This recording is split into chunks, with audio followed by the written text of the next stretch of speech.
Oh, I'm gonna save the multi-totem at the end. It's a big. There's a big difference. It's if it's 31 versus 21%. Yeah. Battle of Exile Betrayal is set to launch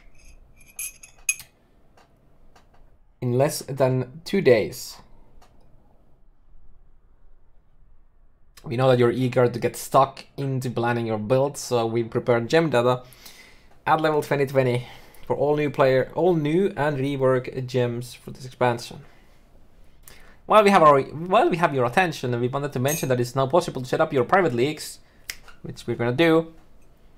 Please note that if you are using Betrayal as your parent league, it won't start until Betrayal launches. God damn it! I thought we're gonna get a head start. God. The benefit of creating a private league now is purely for convenience, so that you don't have to worry about it league launch. Good.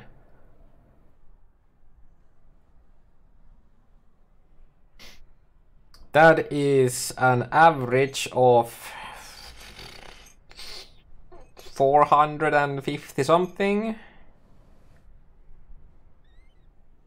And it shoots 2 projectiles?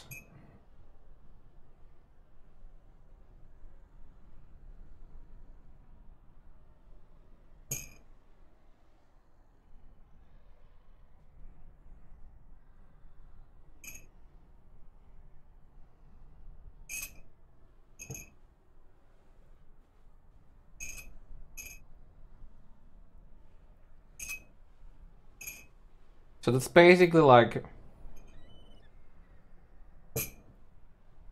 That's a decent amount of damage though. Because that's per projectile. Right, so the average of that is...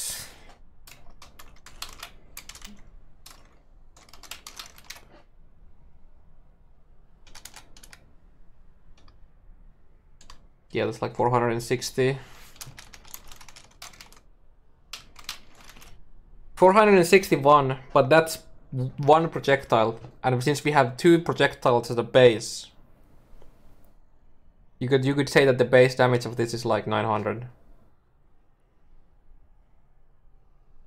But that's the base before factoring in the built-in crit multi.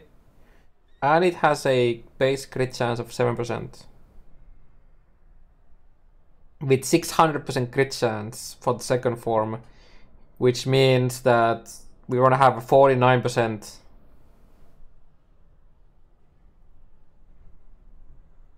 crit just from the gem alone for the second form.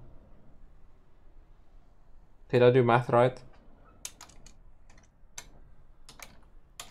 Yay! I did. It's not 42 because you start with 1. 1 plus 6.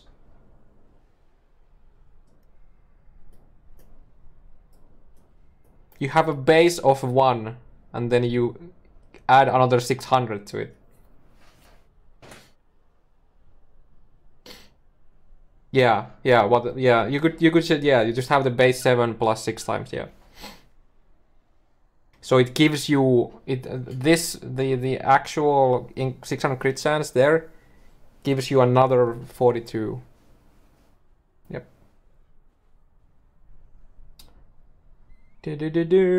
That's a pretty high crit chance for the second form.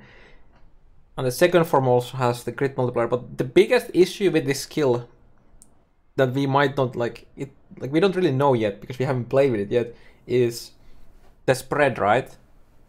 So you want the second form for the ideal damage, right?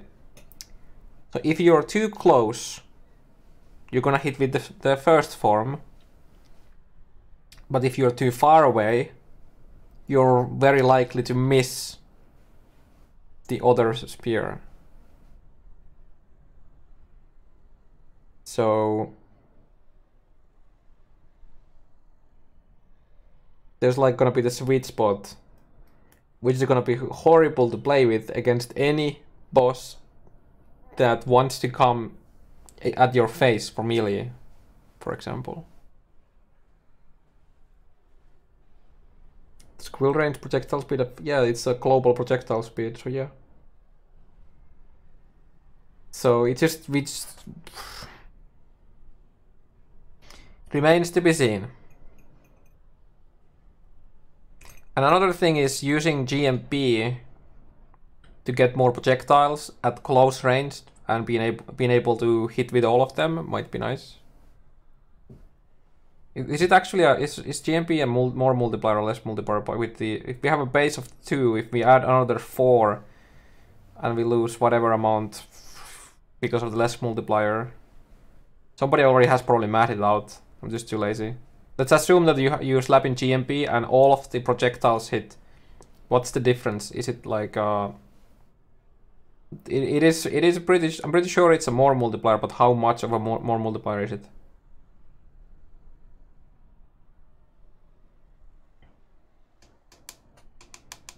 And there are other ways of getting extra projectiles too, so you might not even need it, of course. But yeah, I mean, the more projectiles you get through other ways, the less effective GMP becomes.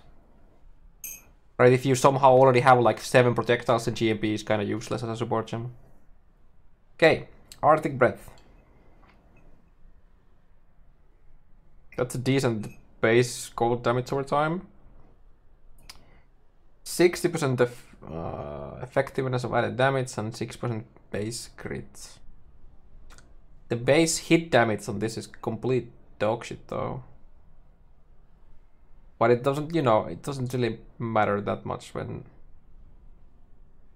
you're probably gonna build this around the degen.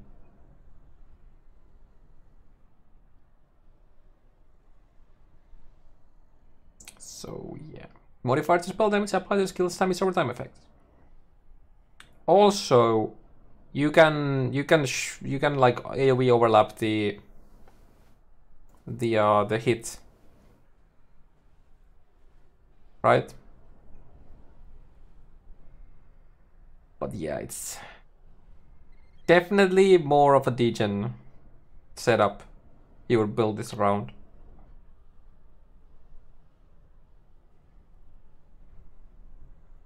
I don't think Tailwind scales it because it's an action speed for you and not effects from a skill, I would assume. Winter Orb. Channel the conjure an orb above you with spells and nearby enemies with projectiles that impact the ground and explode. Channeling for longer builds up stages on the skill. When you stop channeling, the stages decay over a duration. So one explosion is roughly 300 base damage with 6% crit. That's a pretty damn nice base cast time though. That's four cast a second as a base.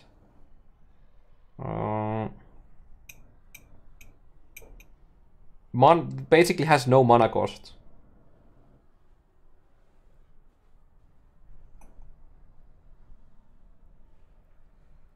I mean, of course, the mana cost has to be low because you want to be just casting it fast, right?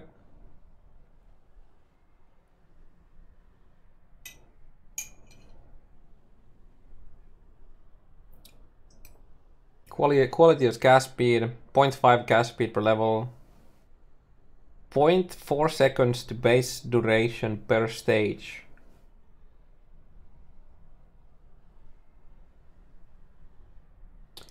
$922 damage without GMP. 2046 with GMP. So it's a lot. Okay. Yeah. So if you don't have any extra projectiles, you're always gonna use GMP on Ice Spear. Yeah.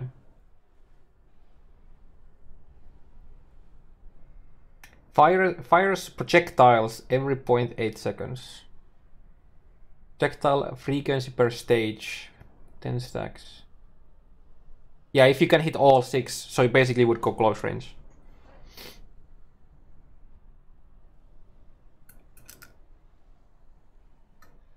Wait, so this shit shoots a projectile unless supported with more projectiles at a time.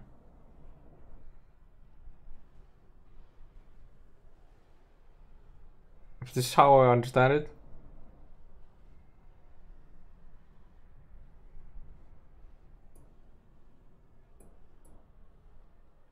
Fires projectiles, but there's no... It doesn't mention any extra projectiles, so I would assume it's just one. So you need GMP on this. But again, remember that you would get some AoV scaling, right? So then you slap GMP, you get 4 extra projectiles, and then you hope that all of those 5 projectiles now overlap the AoV explosion to a target, right? That's like the thing, right?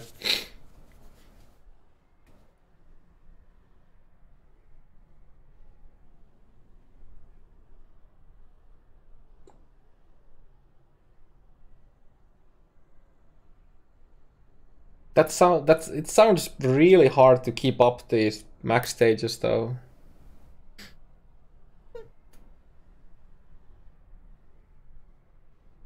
Yeah, it's AoE. So it shoots a projectile which explodes.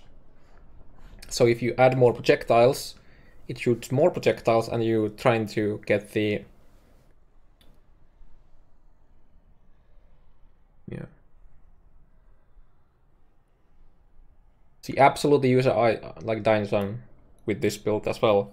Both this and Ice Spear basically need. Yeah, you absolutely take Dying Sun with both of these.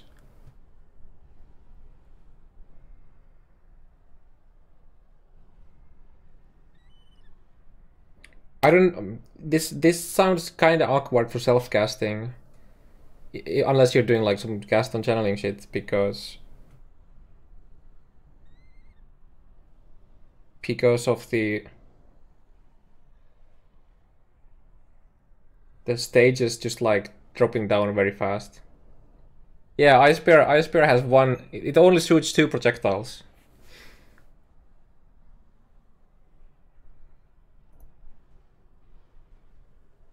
Yeah, Dying Sun is 100% more base damage, yeah. And then GMP adds quite a bit. GMP as a base to Ice Spear is like 120% more. Assuming you hit with every single projectile. So you have to build close range.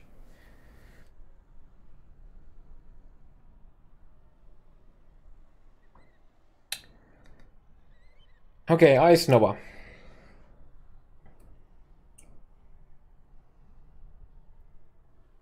6% base, 130 effectiveness, 0.8 cast time. That is a pretty nice base damage. I think Ice Nova might be a nice cast on grip build.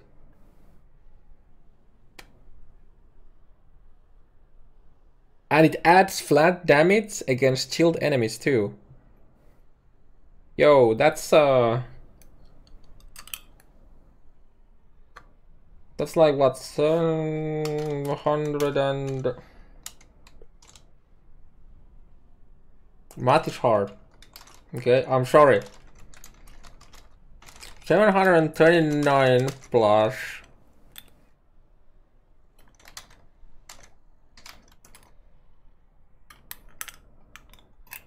That's 900 base damage. And then effectiveness of damage is 130. That is a lot of damage as a base. Now the big question is how good is the radius? Ice Nova on like Cospris, like Cospris Mollis. Sounds nice.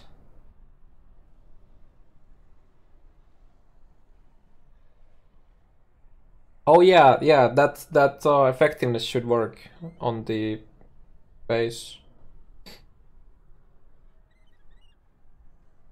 Ice Nova radius is 30, they reduce base by 100 level scaling. Where did they say that they actually reduced the base by 1? I remember them saying that they reduced it, I just don't remember where it was mentioned by how much. I don't think if I remember correctly, patch notes didn't say how much, they just said it slightly. We can go check this.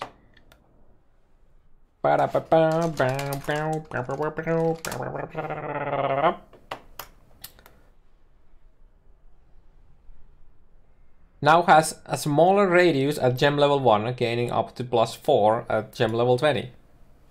Nothing mentions how much.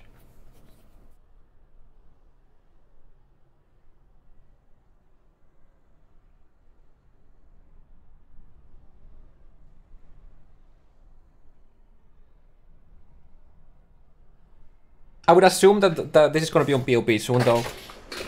I would expect POB to get the updated values and shit at some point soon, though. Or is this +4 radius to the base that we have right now at level 20? Also, will 21 give another radius? But yeah, Ice Nova Gaston crit doesn't sound too bad to me.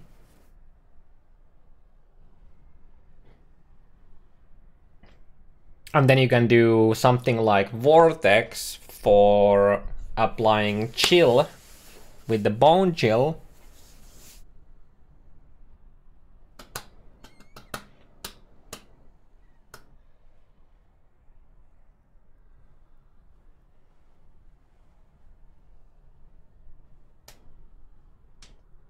Oh yeah, this is a cooldown.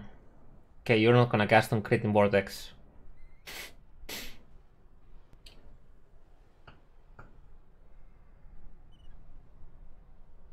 $1,500 base cold damage per second.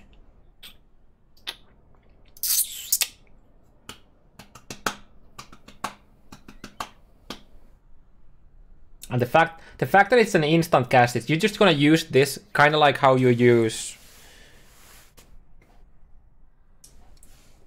you know, like Frost Bomb or something like that.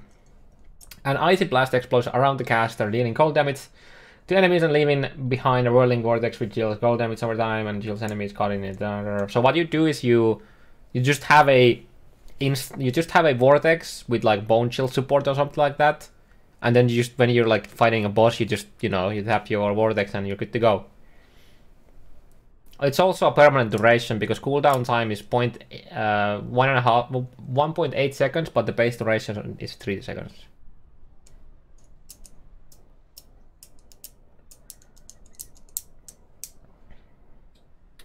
Can somebody explain the Frostbolt? So if you shoot a Frostbolt, your character is here, you shoot a Frostbolt that goes here. When you click the vortex here where your Frostbolt is, it's gonna explode here.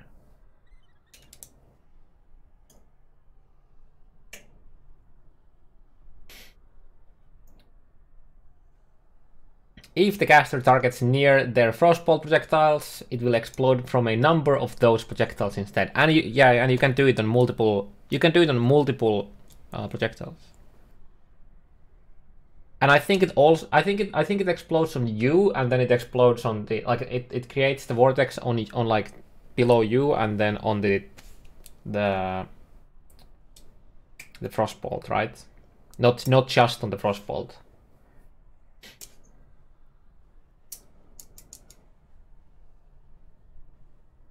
I mean, I don't think anyone is gonna use this with actual like Frostbolts. Ugh.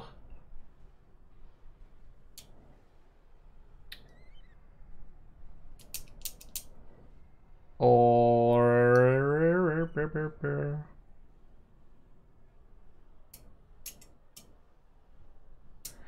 actually, I don't know. It does say instead. The wording is Based on the wording, it doesn't explode on you anymore. How is it worded now? Because when it says instead.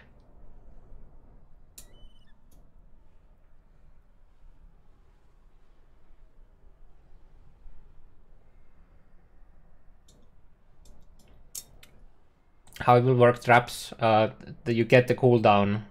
The traps will have the cooldown of the skill. So no Vortex trapping shenanigans.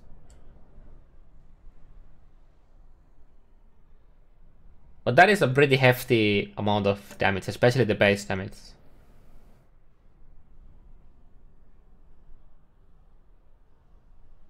Storm Brand. 100 and 90-ish base damage.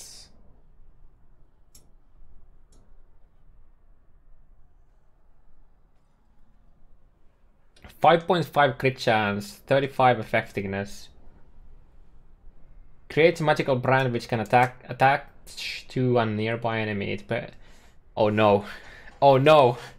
The word. It's periodic. Oh shit, I lost it now. I don't know how to do it, pronounce it anymore. Periodically. Periodically. Go with that. We go with that again. Activates while attached, firing beams which deal damage to nearby enemies and those around them. The brand will detach if the enemy dies. Periodically. That's it. Shh, shut up. Move on. Make fun of something else, okay? Increases and reductions to cast speed also apply to the skill's activation frequency. Activates every half a second while attached. 10% cast speed, probably from quality. Can be attached for a total duration of 5 seconds. Can be detached for 10 seconds. Sends beam to 3 enemies, including the branded enemy. That looks like a nice AoE.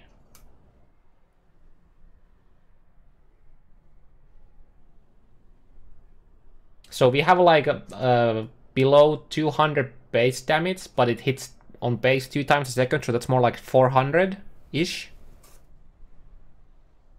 And cast speed makes it hit more frequently as well.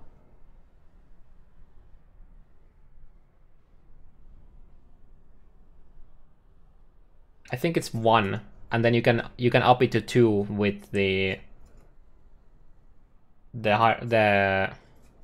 no, not the Hierophant node. No, the Hierophant node says +1 maximum, right?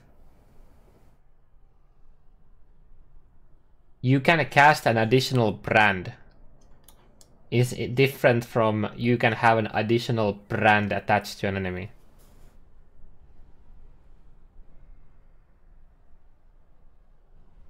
I think this is the only node in the whole skill tree that is additional attachment, and these others are extra, which is basically just AoE. Hierophant is a must. No, no, no. Hierophant is absolutely not a must. Hierophant basically gets like this with the, well, sure, there's like the increased damage taken. So if you have 2, so if you take this, it just basically gives you 20% increased damage taken to enemies, which is like a shock, kind of, you know. So it's not bad.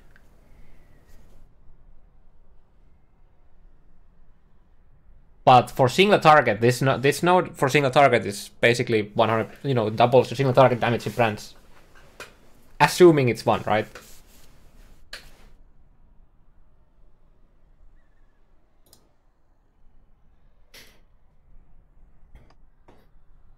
Deals 50% more damage to branded enemy. Oh, so okay, so it has that too. So the branded enemy takes like almost 600 damage a second, I think. because you have it's almost 200, and it on base it hits twice a second, and then you multiply it by 0.5, 1.5, right? So that's around 600, a bit less. It's like 590 or something like that.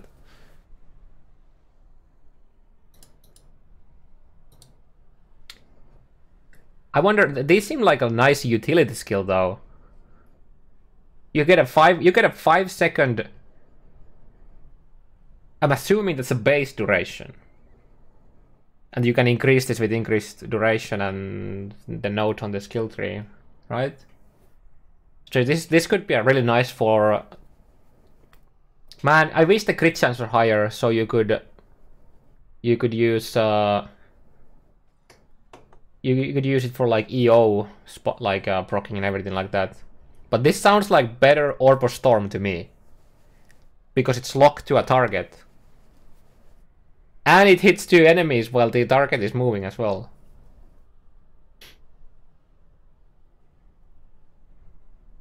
Orb of Storm that follows the enemy. Yeah, pretty much.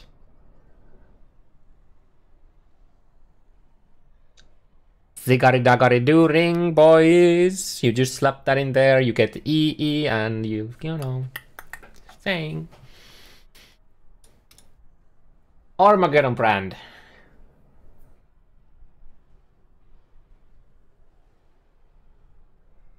Creates a better crit chance, better added damage, and it's a faster to cast. Creates a magical brand which can attach to a nearby enemy. It's periodically. I probably butchered it again. Periodically. Activates while attached, causing a fiery meteor to fall from the sky. You know what? Fuck English.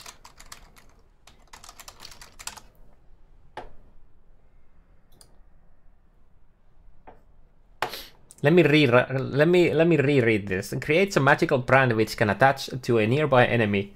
It säännöllisesti activates while attached, causing a fiery meteor to fall from the sky. The brand will detach if the enemy dies.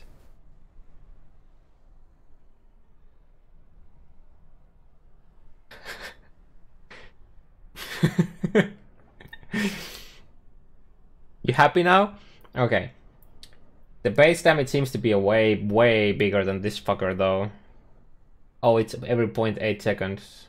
So it hits less often.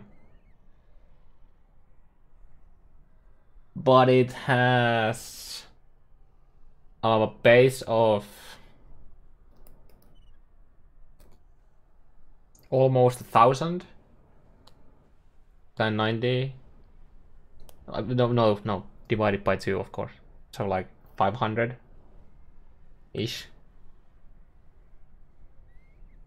It's basically like double. Yeah, okay, it's more damage than Stormbrand. Even if it hits less often, right? 25% chance to ignite enemies. 180% more damage with ignite. But the issue with ignites, shit like this, is that for ignite you actually want a really good damage. Not much more, but more anyways. It's AoE.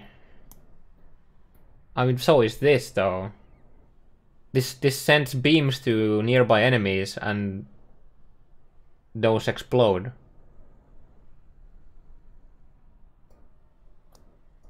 Right? Or is it? Wait. It activates while attached firing beams which deal damage to nearby. Okay, never mind. Where is the AoE coming from?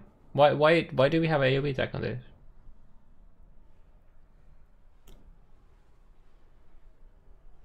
Sends beams. Yo, where's the Stormbrand video? I wanna see it now.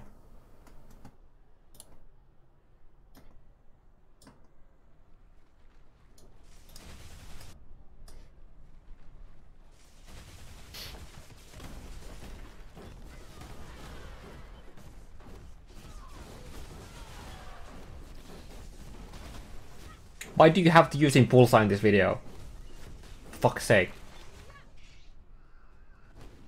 And why do you use Arc?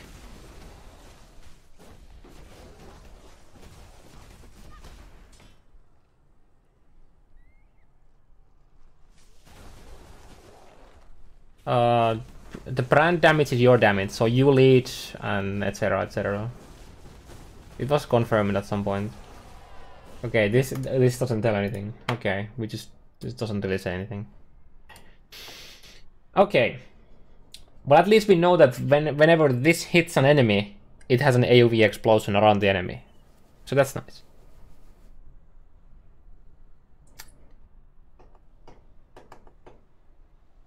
Brand Recall, level 6. Cooldown time 3 seconds and it's instant. Recalls your brands, you detaching them from enemies, then cause them to activate. The brands will have an increased attachment range until the next attach to an enemy. 50% cooldown recovery speed, so 1.5 seconds.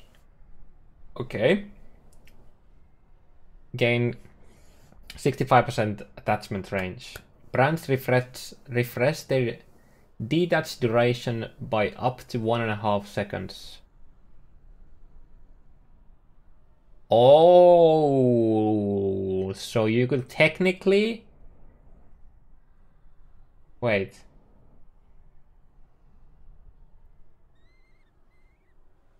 Does this mean we can cast brands once at the start of the map and and then chain with them until the end of the map without ever needing to cast them again? Oh, sorry, yeah, 50%, yeah, it's 2 seconds. I did the math all the way around, my bad. What is the quality doing here? Is the quality... Like, what does the quality do?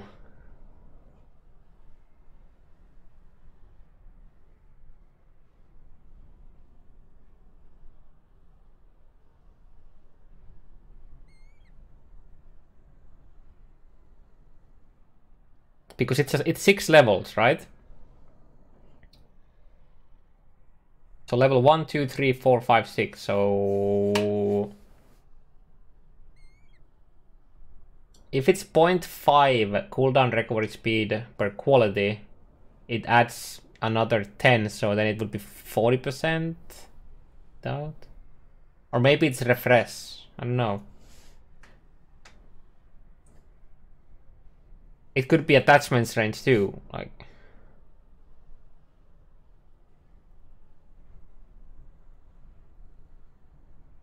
My guess it would be it's a cooldown recovery, but.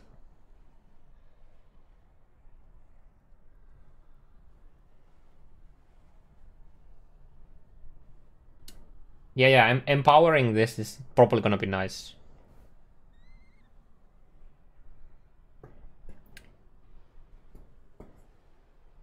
But if I kind of want the quality to be attachment range, because then enhanced makes the attachments range a lot bigger, which means that you don't have to go to nearby a target to actually get it, right? But instead you can like stay like. Also, what is the distance? What is the base attachment range? Because if we have to like literally be next, like on top of a monster before it reattach nearby, yeah.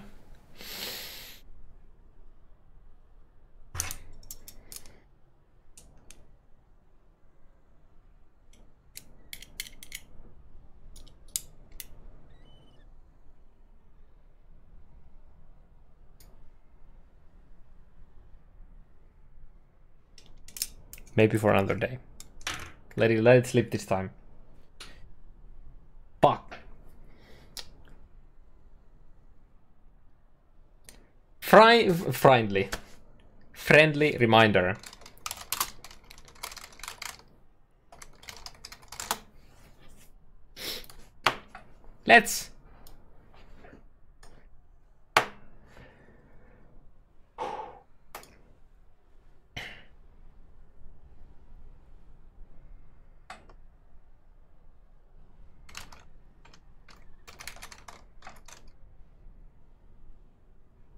40 units, the definition of nearby on unique items, Victorious Charity, and previously for Ascendancy Notables.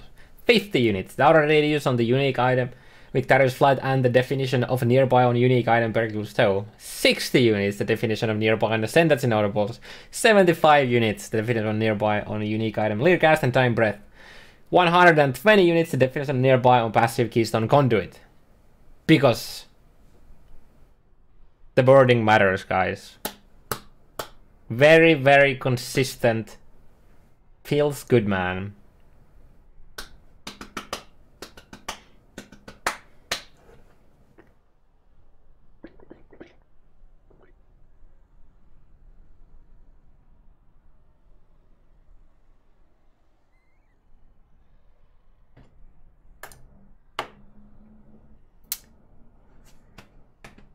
Shattering Steel. Oh god, let's see. Effectiveness of added damage. 49%, so at level 21 it's 50. Most likely.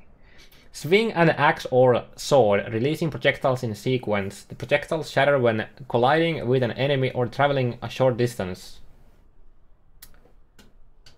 The shattered pieces deal damage in an area in front of the impact location. 20% increased impale effect. Fires 2 additional projectiles. 40% chance to impale enemies on hit. Projectiles gain damage as they travel farther, dealing up to 100% more damage with hits. That's another very vague. Like, what is the cap of distance? Is this gonna be the same as like point blank? Is it like? Is it even?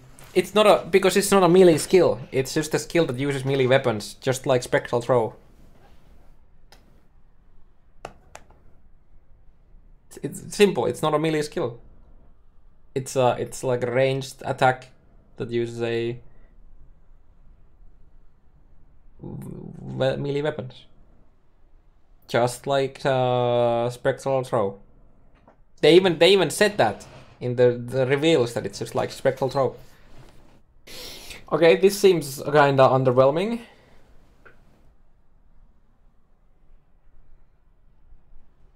So it shoots 3 projectiles, right? Then the projectiles shatter, colliding with an enemy or traveling. So you could technically overlap all of the 3 explosions, and if that, so that's 150. Okay, so if you get all the okay, you get 1 projectile to hit. Actually, wait, is this the one that you can get all of them to hit if the target is like nearby you? Because in that case, this could be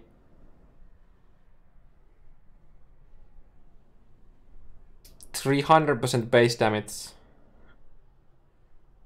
Because if every single of the base projectiles hits, then it's 50% base damage each, and then when they explode, it's another 50% each. So if it does shotgun, the base from melee range is 300% base damage.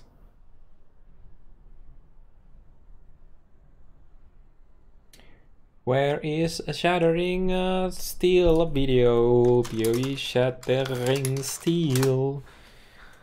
It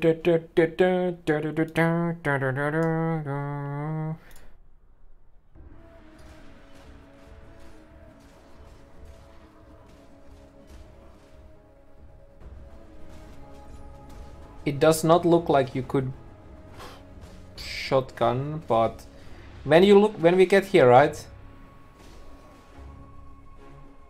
Here, they don't come at the same time, right?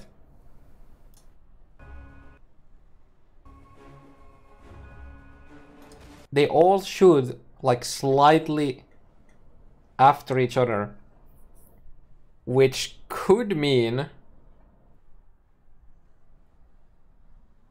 Fuck.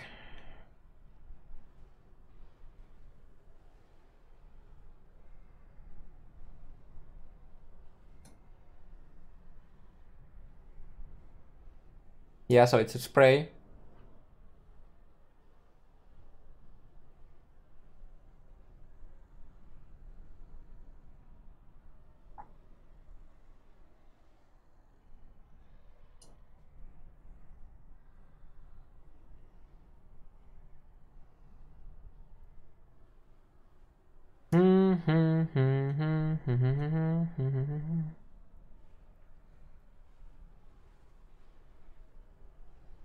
So this skill is 300% base damage if you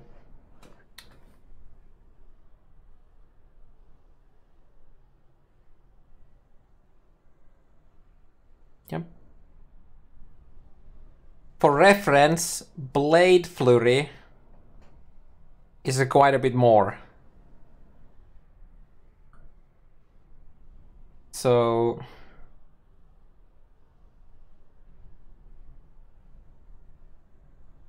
also remember that this also has the impale effect that we didn't talk about. Look at the video below. But this is a different skill.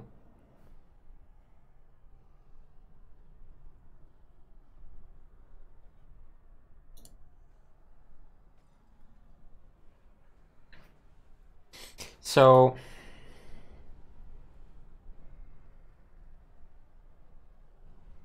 now the big question is your so 100% more damage, which means if you hit a target with the explosion, that's 100 base, so that's 200.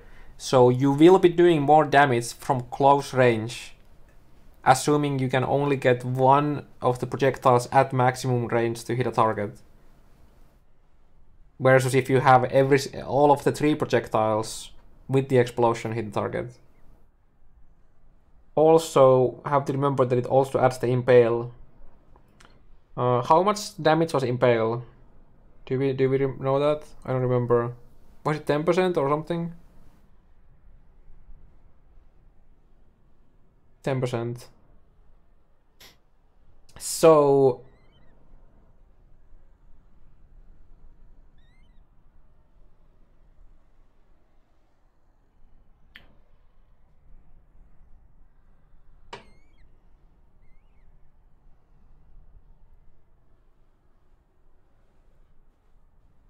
honestly, this sounds like it could do damage.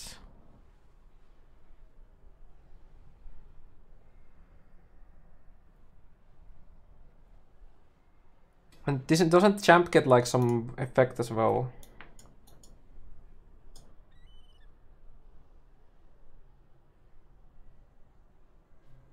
So if you're a champion, you can have up to 7 impales, and that skill plus champion makes you have 60% chance to impale on hit. That's 8% effect.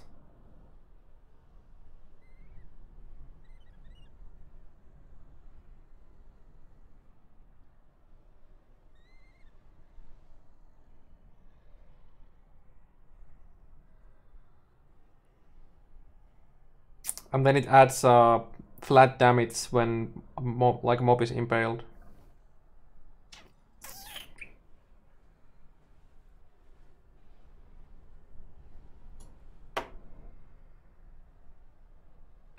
And 20% effect from the skill gem. So 10% multiplied by 1.28. This is pretty easy math, but I'm just doing it here. So your impales do 12.8% of the hits damage, unmitigated hits damage.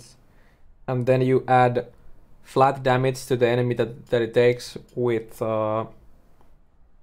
having impales. Honestly, it kind of looks, numbers wise, it looks like it could do damage.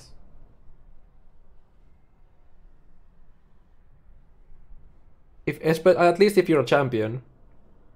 If you're a champion, I can kind of see. I can kind of see it. I can see it being used. I can see this working. Lancing Steel. Thrust an axe or a sword forward. Also, this doesn't say anything about dual wielding. While on the video it looks like it's using both of weapons at the same time.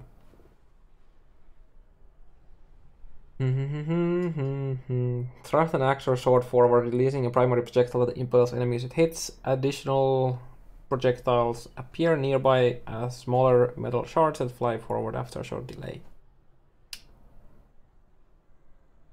80% effectiveness.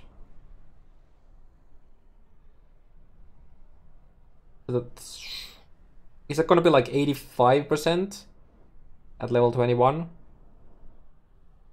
I wonder how it scales. I would guess it's 85. You have a base of 5 projectiles, 20% chance to impale, and primary always impales. Now the big question mark on this skill was, can we make the... If we hit a target that is big enough, can we make all of the 5 projectiles hit it? Right, because they do mention that that can also hit, right?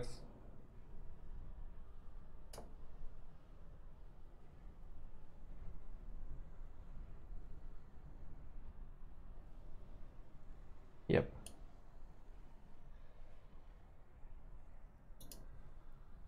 This sounds like actually a legit skill for bossing. Especially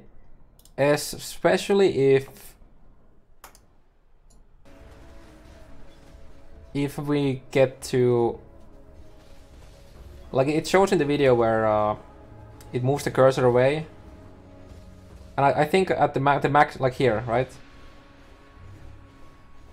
So I think the maximum range is parallel, right? So melee, but it's not a melee.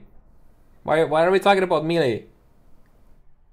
Oh, use a melee, isn't it? Oh, but yeah, these are not melee. These are projectile attacks that use a melee weapon, just like Spectral Throw.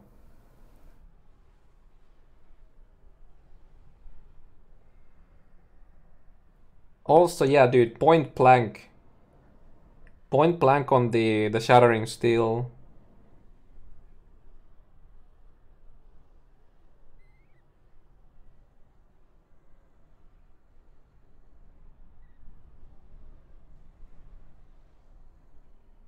And you can use... Okay, the issue with conk effect on Shattering Steel is that it has 2 portions, right? It has the hit and it has the explosion. The hit is most likely not an area damage, right?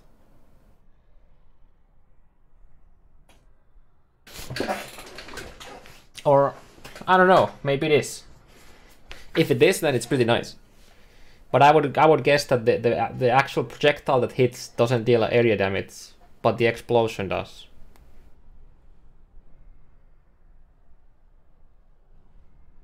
So you wouldn't use conk effect because it only scales the second portion of the skill. And it makes it harder to...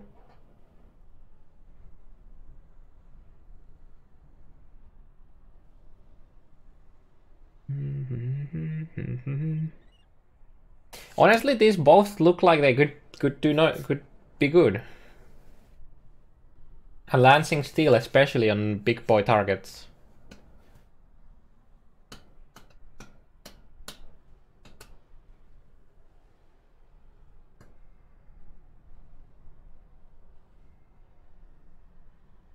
This especially.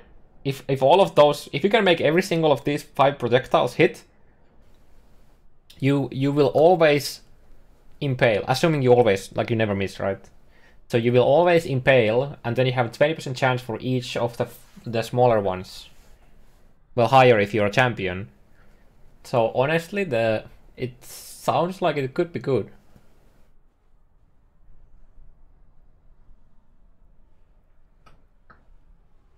Even if you hit with only 3 projectiles, it's still like 240 base. And then yeah, we have banners too, right, that help, so... Yeah, no. 20% chance to impale enemies on hit, and the primary projectile, so the middle one, always impales.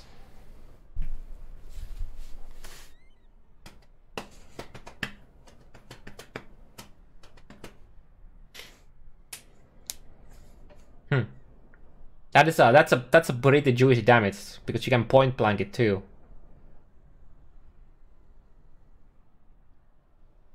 War Banner. Oh god, what a Bible. AoE spell duration or casting. Casting once reserves mana to carry the banner, which increases the accuracy of nearby allies and physical damage taken by nearby enemies. Gain stages by killing enemies while carrying the banner. I'll assume that you don't gain stages by getting kills from minions.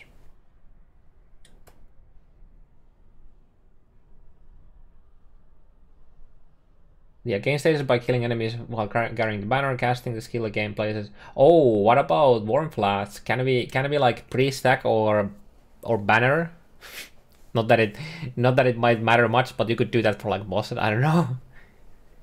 And there's gonna be a cap. There's 100% be a cap on the stages anyways.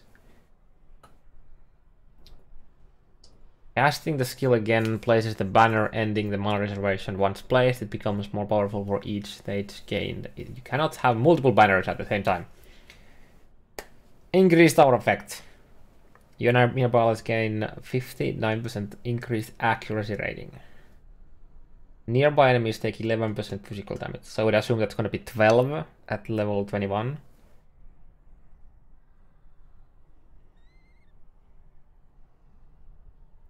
That is an effect of an aura, so you can actually scale that with generosity as well. So you can make the nearby enemies take increased physical damage quite big with the support, with aura effect and everything like that.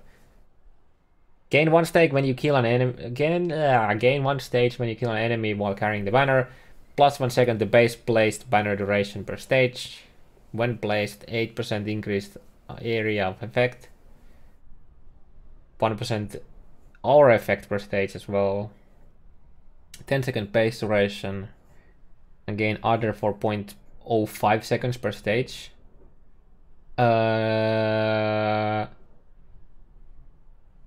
Where is the... Do we not have a cap?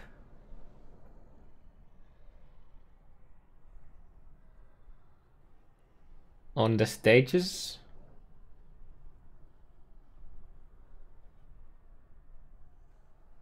$50, but...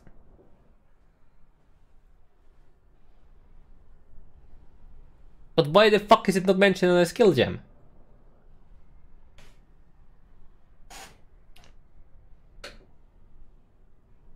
So your other... Okay, so your other is gonna last 2.5 seconds. If you have the 50 stages. Unimportant information, just like nearby. So however, with max stages, you're gonna have a 2.5 second other. Base duration. Temp change. Make it last 10 seconds, boys. Which is also 50% aura effect. Which is gonna be quite a bit of an accuracy rating. That is such a... Like, even if you don't even put it down, it's really strong. 10% reservation for probably 12% increased physical damage taken with like 60% accuracy, I would guess. That's like actually legit. The accuracy alone is like fucking like 4 to 5 skill points or something like that. Like, you can literally use this 10% mana reservation for a cast on crit build for the sake of accuracy.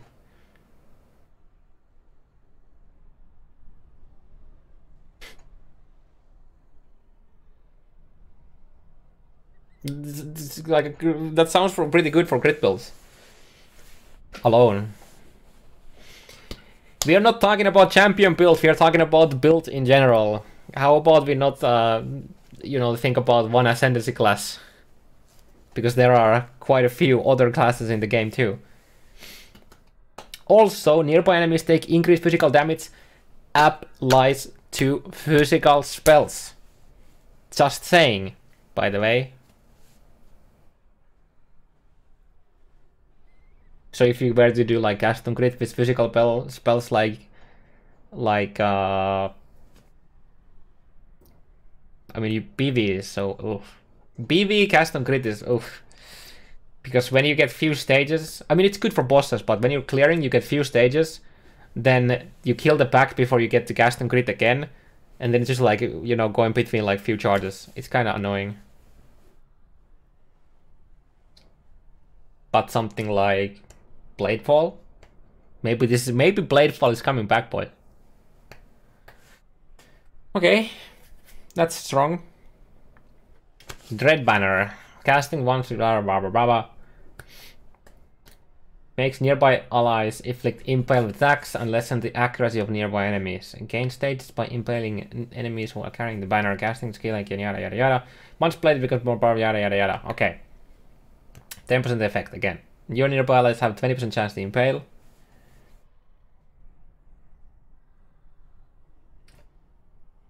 %19% impale effect, so I would guess that's gonna be 20 with a level 21 gem.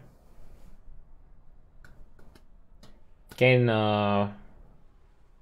one stage when you impale an enemy while carrying. This is nice because you can. This is really nice because you can get this up to max stages during a boss fight. Because you don't need to get kills, right? So this is actually really nice for like some support, for example.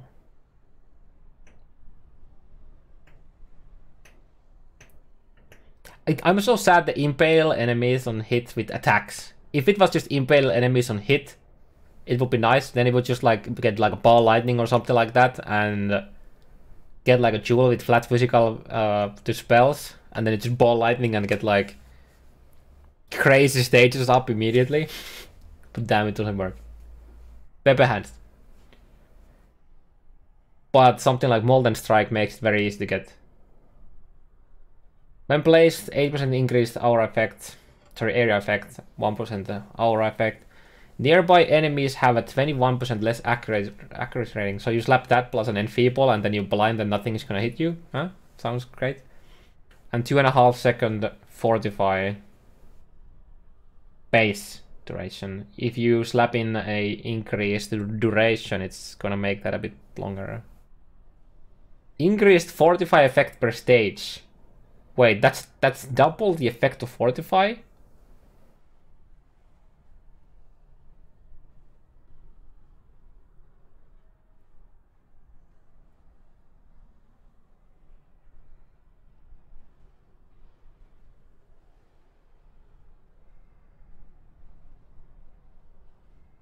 Wait, that's not...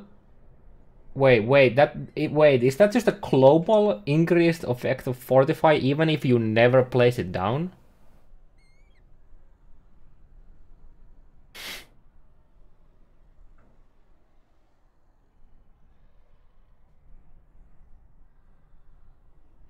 It's just increased fortify effect per stage. So if I get 50 stages and never place the banner down, it doesn't say when placed. Every other line here is when placed. Where is it? It says when placed area, when placed, aura effect. Gain fortify per stage on placing the banner.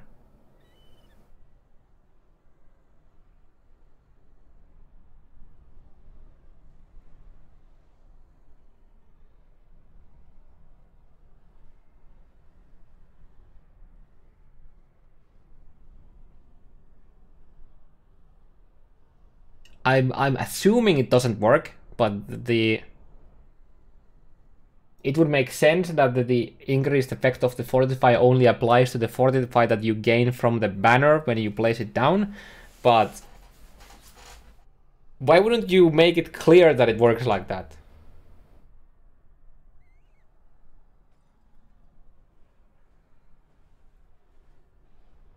Or am I just missing something? Let me read the gem again. Casting once refills mana to carry a banner which makes nearby allies inflict impaling attacks and lessens the accuracy of nearby enemies. Okay, so that's effect of all time. Gain stages by impaling enemies while carrying the banner. Casting the skill again places the banner, ending the mana reservation. Once placed, it becomes more powerful for each. Okay.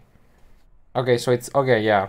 The line here. Once placed, it becomes more powerful for each stage gained. But now the question is, when it's placed, is the Fortify effect global during the time that it's down? That's the real question now. Because if you do that and then you just make the banner duration like crazy, and then you maintain Fortify, I would assume it only affects the Fortify that is granted by the banner itself, but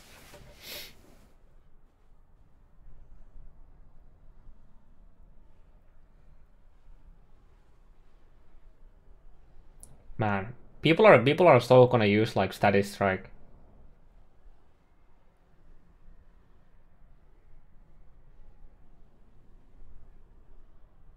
Or something like that, just to get. Wait. Static Strike. You need to do physical damage with physical attack damage to be able to impale, right?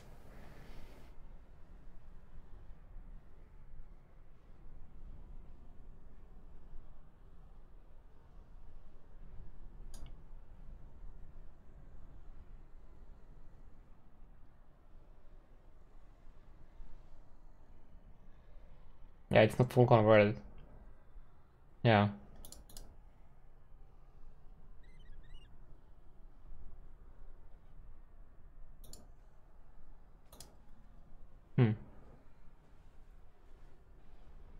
It has a cap of 5 stacks per second.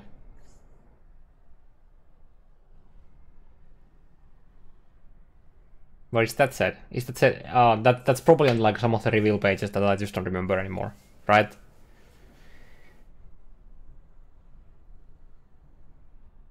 I would assume, because the skill gem doesn't say anything about that.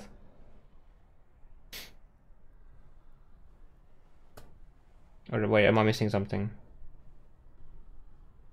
Oh wait, it does say up to 5 per second. Is this the same? Oh no, so these are different.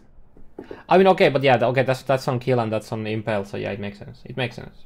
Dude, I told you this is like fucking impales. So it's like impales. Bibles. There's such a long text that you just forget shit while you're reading it. Imagine keep like slapping that on the face of like a new player in like Act 2 or Act 1 or whatever. Okay, these are definitely not gonna be Act 1 and Act 2 gems, no way. These are too strong for that. And has too much shit. It gives impale with any attack. Yep. That is true. Any attack that deals physical damage, I would assume, because impale is physical damage. So I would assume you actually have to do physical damage. But it's easy to get like 1 damage, something like that. But if you're like full convert, like actual 100% conversion build, then you won't be able to impale, right? I would assume.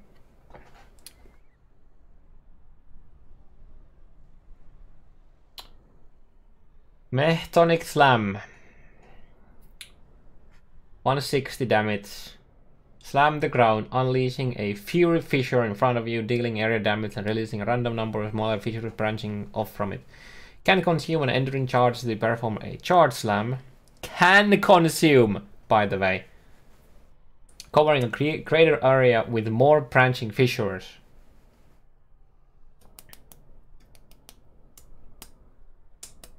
Why is the damage not buffed? Isn't this the same damage? So if you have the Overlap enchant, that will give you 20% chance to consume an Enduring Charge to create a Charge Slam. So with Overlap, every other hit, I mean, well, slightly over, it's like 55% of your hits. It's probably gonna be good enough. How does it work with multi-strike though?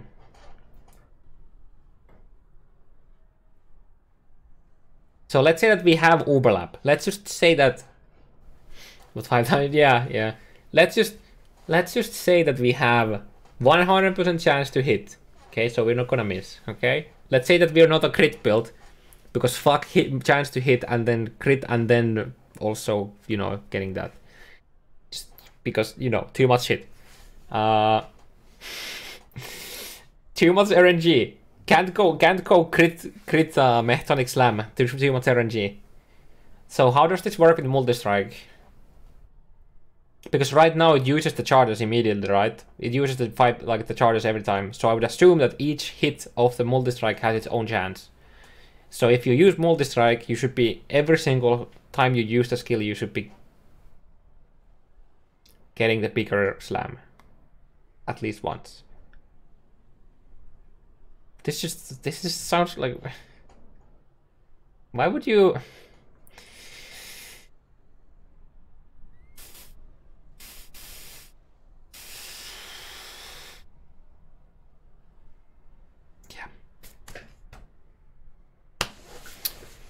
It's just not, yeah, it's just not a good skill. Multi-totem.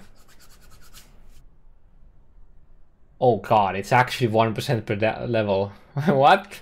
It's actually 1% per level. That's gonna be 20% less at level 21. Yo! That's, Ooh, yeah, that's nice.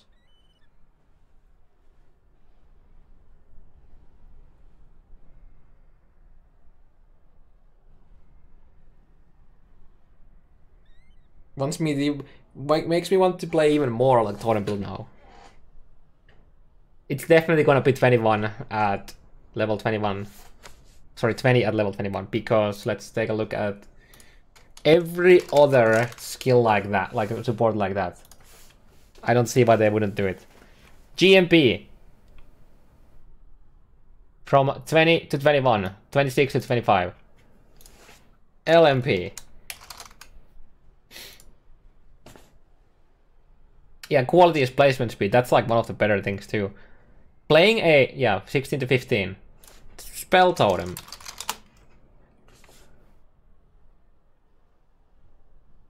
$20 to 21, 26 to 25. But yeah, looking at this, I was a bit worried that it would be 1% for each 2 levels. But I'm glad it's not. That is amazing. Like, this support alone makes non-Hierophant builds not feel bad to think about making.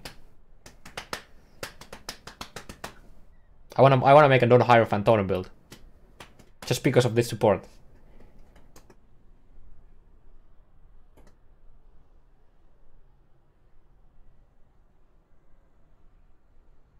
Hierophant actually got a slight damage nerf, and Hyro lost a lot of placement speed as well. I mean, well, I guess it doesn't matter because you're casting 2 totems now, right? But you lost the 50% placement speed. Sure, you're casting 2 totems at a time, so you technically didn't lose any placement speed when it comes to getting your max totems out, but you lost placement speed from like using the placement of your totem. So now the animation to place totem is longer, right? And we lost a bit of damage. The +1 totem is better than the 3% more. It's not a big nerf though.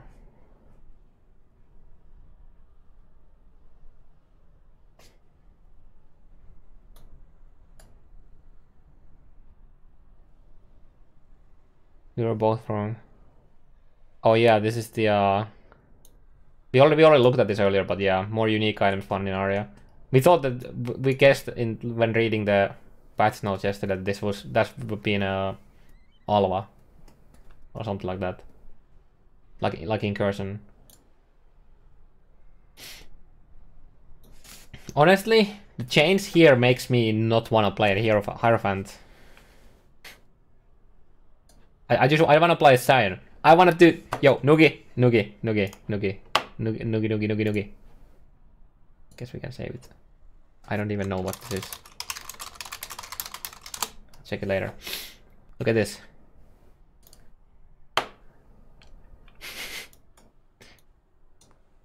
We are there already. We are there. I don't know if this is like this is a maybe. I don't know about this, but yeah. It feels so bad not taking this though. And this is also a running build. That's why I take these two nodes. It's not a very min-maxed build, but it's an idea. I don't feel like you need to go here with Meek and then getting 50 crit chance here. Minion nodes are overrated. They are not overrated, but sometimes you just have better node to take. Like for example these nodes. And this shit. Tonic Seal. You don't need Tonic Seal. 15%. 15%. Now we are at 30%. 2 support gems makes it up to 70%. 15, 20. Yeah, 70%. And if we place 2 totems at once, I think we are fine. I think we are fine. Also, you can't take this with double Meek. This doesn't do shit any for you. This is literally a dead node. These are just. Oof. You can take these though. This is like what? This is 30% placement speed from this one node. Because it's double Meek. So this is nice though. Like you can, but I don't think you need it. I think 70% placement speed with double totem is probably already enough. If it's not a big deal to go here.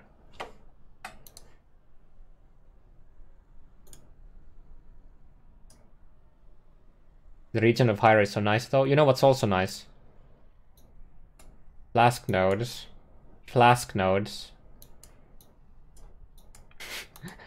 and be a Pathfinder. Also, you can go for a face acro, which is really nice. Can I get both? Oof. I mean, for mapping, yeah, sure. Okay, last support. Bonechill. Oh, what was the mana multiplier on this? 150, okay. 120 mana multiplier here. Supports any skill that can chill enemies or create chilling areas.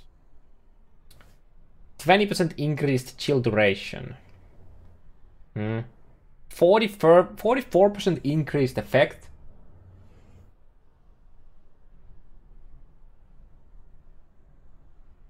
Okay.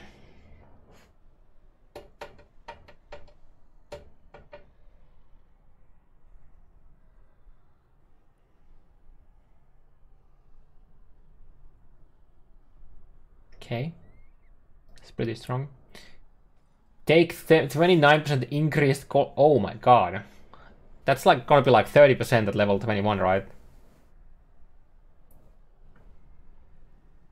Enemies chilled by supported skills have cold damage overtaken increased by chill effect. Enemies chilled by supported skills have cold damage taken increased by chill effect. Is this additive or this can't be additive, right? It's gonna be a multiplier. So if we have, let's say that we have 100% increased effect of chill, then it's just gonna be the 29 times 2, right? Has to be like that. There's no way it's additive, right? Enemies in chilling areas from supported skills take 29% increased cold damage over time. Oh, so that just means that if you don't chill from a hit, then you have that too.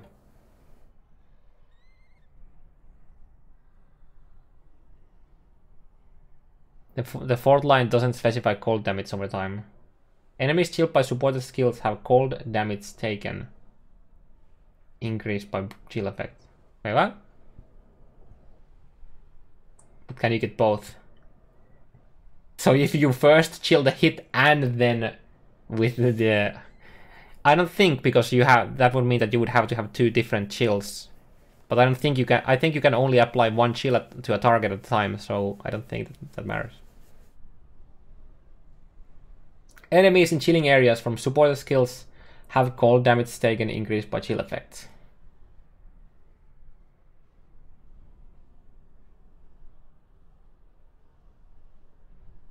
This support is like insane. That's insane. This plus like cold snap alone is just like you can literally slap this into any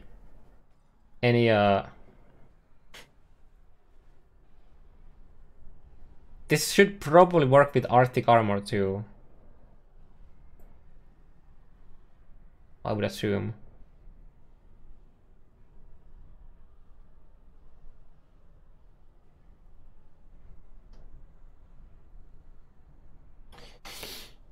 But this means, okay, so the big question is like how is the enemies in chilling areas from supported skills have cold damage taken increased by chill effect?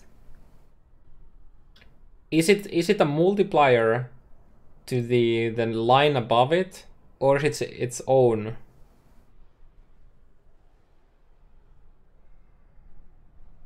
No. The 229s don't stack, because that would mean that you have to chill an enemy with the hit.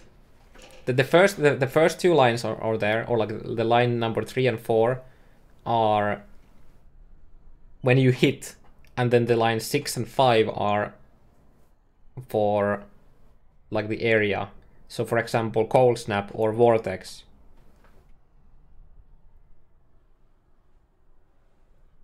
But it makes no sense that you could first chill with the hit and then...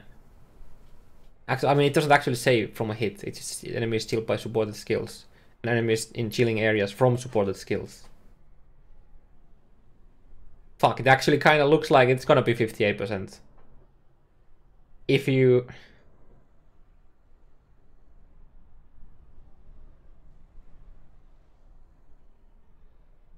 My head hurts. That is stupid if it's like that. That's like insane. If it stacks like that, and because you chill an enemy, okay, you can. When you have a chilling area from a skill like cold snap, even if the cold snap hit itself doesn't chill, you're still chilling with the skill, and the enemy is on a chilling area from the skill, so it should be 58.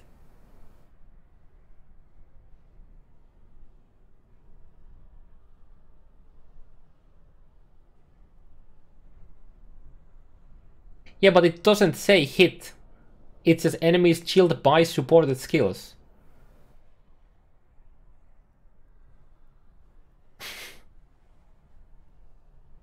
It doesn't say enemies chilled by hits from supported skills. So if you use a skill that has well, cold snap, so you chill with the area, but you're also chilling with the skill. So to me, that sounds like it's gonna be 58%. And now the question is, how does the enemies in chilling areas from supported skills have cold damage taken increased by chill effect? So let's say that we have the 58% or 60, I guess, with level 21 gem, I would assume. So let's say that we have 60% chill. Like we have the 60% increased cold damage over time, and then we also have 100% increased effect of chill. Will it just double the effect of that and make it 120% increased damage taken? Like cold damage over time taken, sorry. Sorry, cold damage taken, not cold damage over time. My bad. My bad. It's for hits as well. This looks absolutely like...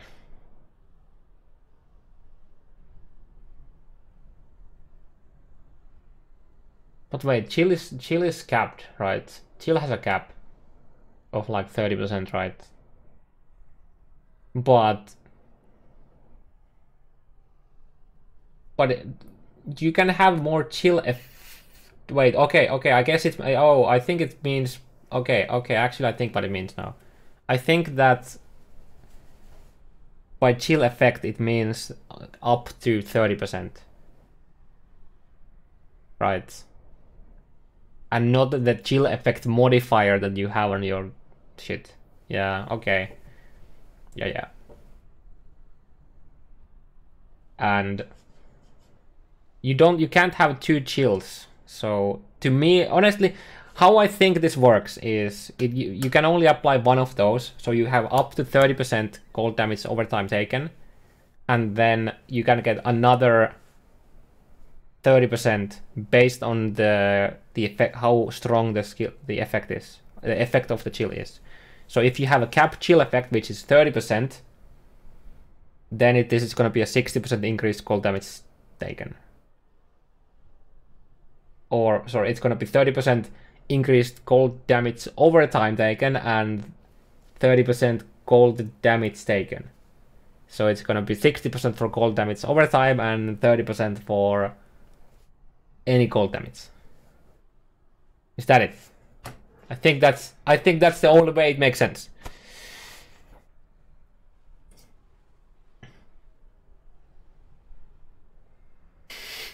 God, my head hurts.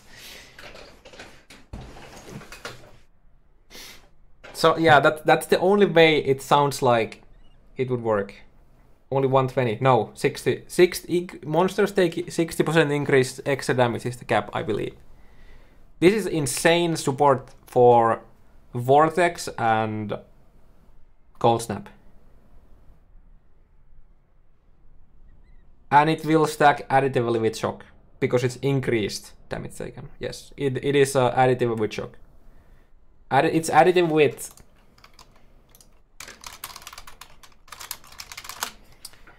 It is additive with Shock and everything like all of these. So there is nearby enemies take 16% increased elemental damage. So it is additive with this as well.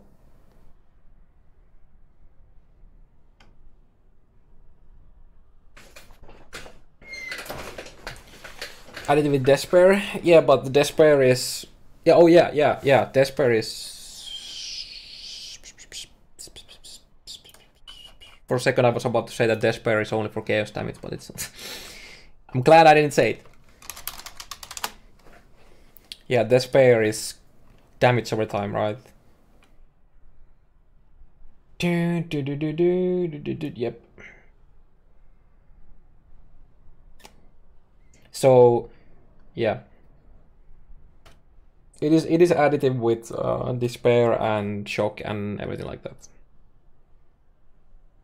It's like absolutely insane for like cast when damage taken, like Cold Snap or something like that.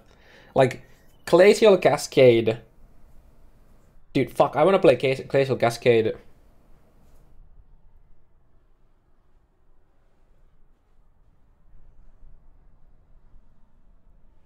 Despair and a gold dot build. Hey, what if you have elemental weakness and frostbite already? Just lapping that too, because why not? I mean you get it from Witchfire Brew, right? So you just get triple curve. But the thing is, like this, if you already okay, let's say that you have the 60%, right? Assuming you have the max effect of chill. Which it's gonna be hard to get if we're talking about the chill crown, because the chill crown from Cold Snap is I think it's 10% base, right?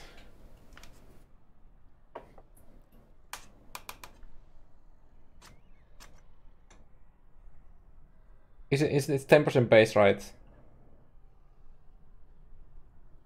With up to 19%. Well, 20 with level 21, right? So that's... I'm assuming that's 45. So that is 65% effect. At 100, it's only 20. It's only 20%. So you need a lot of chill effect before you actually hit the cap to begin with. But either way, it's a really strong. It is a really strong support, especially for like chilling areas. It's not so insane for hits because it's harder to get the high effect of chill from a hit, unless you're like just pure cold damage, right?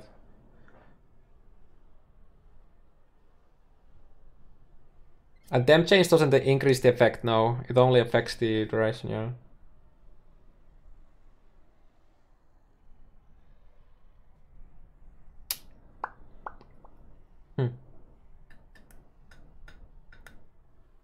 Either way, this is an absolute bonkers.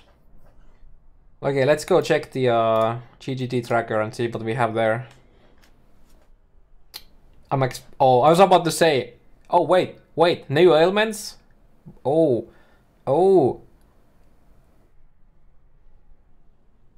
Let's go check this thread quick.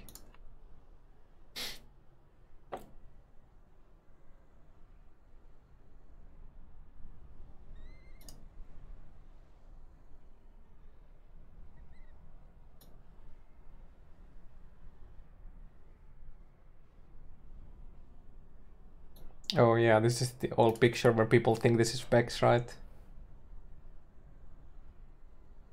Memes are okay. Hey, we are systematic here, okay?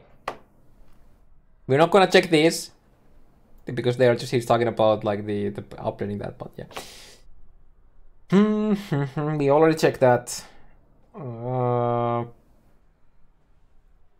Let's go.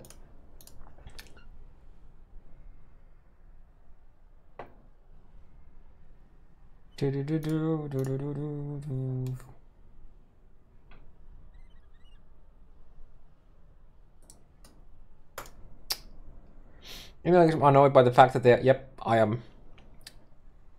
If server becoming core maker, yada yada, makes sense, but you don't think it's stupid, yada yada. We didn't change the tree specifically, we changed some reminder text on things that refer to ailments, and then explain what things that means because that has changed.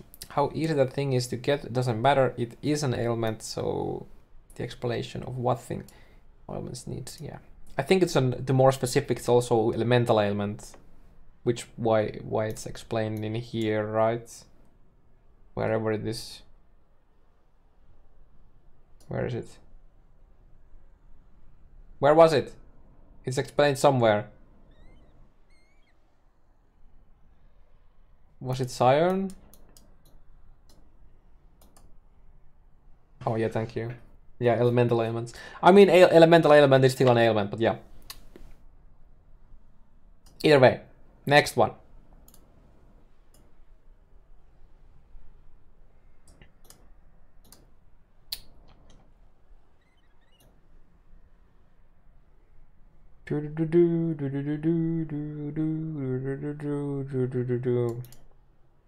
These all have reminder text. Any stat which causes them or has a chance to cause them will have reminder text attached. Can be weird by holding all the text, blah blah blah. The main 4 elemental ones can be cast on crit, on hit for chill without any stats, so it is possible to be inflicting them without having an item that includes an explanation. But I believe those ones are specifically covered by the in-game help. The new elements are the same. If you can inflict scores, and then the same stat that lets you do that also has the reminder text.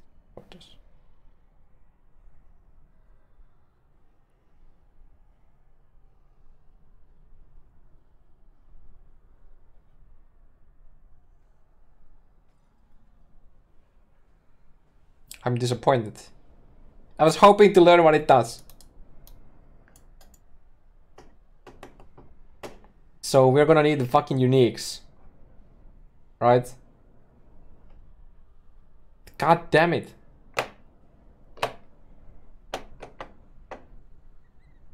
They just don't want to tell us what they are, right? They just learn it yourself. Go find out. Oh, this was a mouthful. OP, shit. OP seem pretty damn nice. Remains to be seen, but the numbers seem to be there for both of these skills.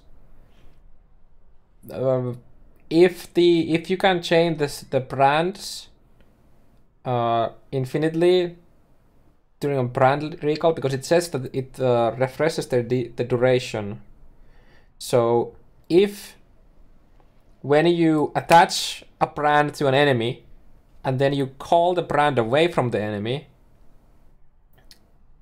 and it then attaches again, if it refreshes the duration back to the base, that means that you can have it on infinitely on even on a boss, as long as you keep recalling it out.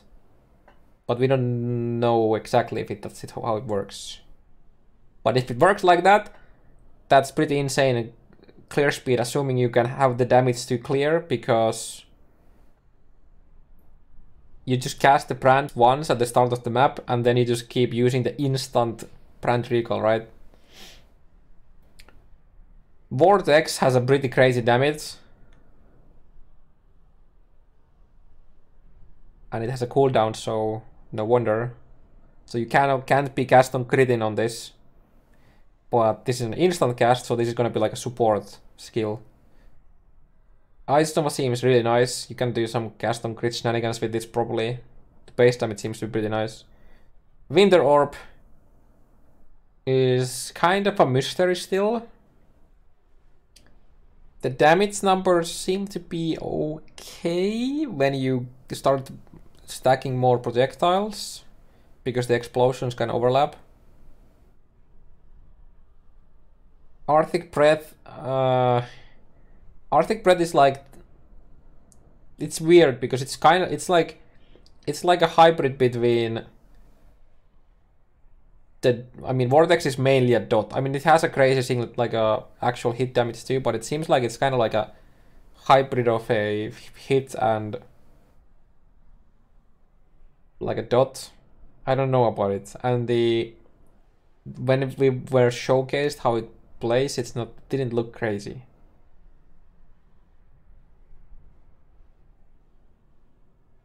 But the chilling areas, you can have this could be a really nice for AoE clearing, because of the area. If the areas just go on their own and then just clear everything, it could be really strong, especially if you scale the duration. We just don't really know. And then Ice Spear with the GMP, Dying Sun, and just going to the... I mean, if you have like a big ass target like Kitava, where you can shoot from the range that you're gonna arm it, like the second form for the crit multi, and you'll be able to actually hit with all of the projectile, it's gonna be an absolute fucking destroyer of a skill. And even if you go into a like close, so that you make sure that you'll be able to hit with all of the projectiles, it's pretty nice. Like GMP alone on this skill, when you have like no other sources of projectiles, just the base 2, with GMP it's like, was it like 120% more damage or something like that? It's pretty sick. Of course, the more projectiles you get from other sources, the less of a multiplier it becomes. But yeah. What does after traveling short distance mean? It's a pretty short distance. I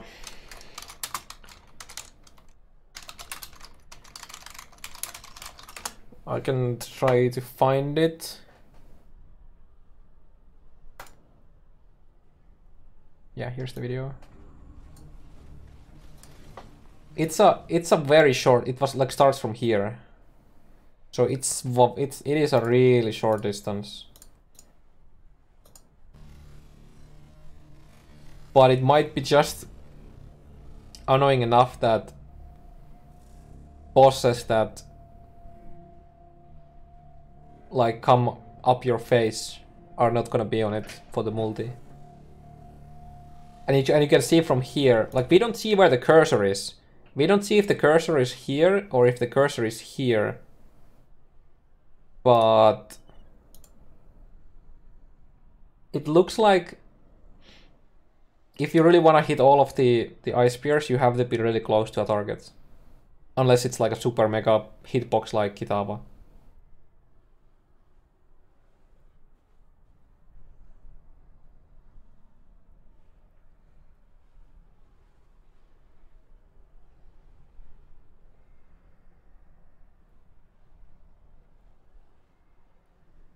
But it's not too far of a distance.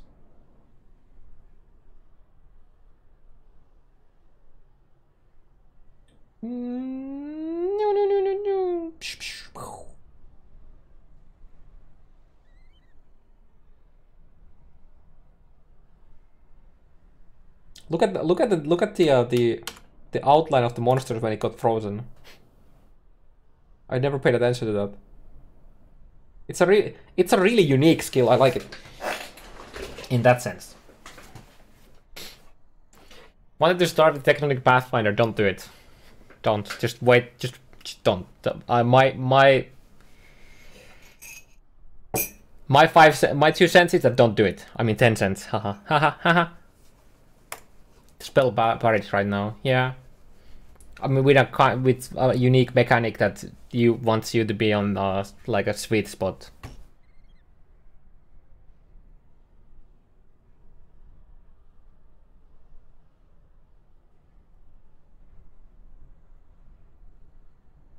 Yeah.